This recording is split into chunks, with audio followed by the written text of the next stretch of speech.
1994 September 16 സിംബാബ്വേയിലെ റുവ എന്ന ഗ്രാമത്തിലെ ഒരു സ്വകാര്യ സ്കൂൾ. ഉച്ച കഴിഞ്ഞുള്ള ബ്രേക്കിന്റെ സമയമായിരുന്നു അത്. സ്റ്റാഫ് റൂമിൽ അധ്യാപകരോട് മീറ്റിംഗ് ഒക്കെ നടക്കുന്നുണ്ട്. കുട്ടികളെല്ലാം വെളിയിലാണ്. പെട്ടെന്ന് ആകാശത്തു നിന്ന് ഒരു ശബ്ദം കേട്ടു.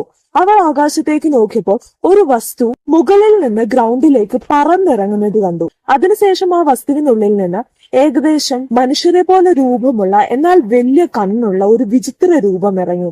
അവരുടെ അടുത്തേക്ക് നടന്നു നീങ്ങി. കറുത്ത വസ്ത്രമായിരുന്നു ആ ജീവി ധരിച്ചിരുന്നത്. ആ ജീവി കുട്ടികളുടെ അടുത്തേക്ക് വന്ന് ടെലിപ്പതിയിലൂടെ സന്ദേശം നൽകി മടങ്ങിപ്പോയി. പരിസ്ഥിതി മലിനീകരിക്കരുത് എന്ന തരത്തിലുള്ള സന്ദേശമാണ് ആ കുട്ടികൾക്ക് ലഭിച്ചത്. 6-നും 12-നും ഇടയിൽ പ്രായമുള്ള 62 കുട്ടികൾ ഈ സംഭവം കണ്ടു. അവർ അധ്യാപകരെ ഉടനടി അറിയിച്ചെങ്കിലും ആരും കാര്യമാക്കിയില്ല. പിന്നീട് ഈ കുട്ടികൾ ഈ സംഭവം വീട്ടിലെത്തി മാതാപിതാക്കളോട് പറഞ്ഞു. അപ്പോഴാണ് എല്ലാവരും ഈ സംഭവം ഗൗരവത്തോടെ എടുത്തത്.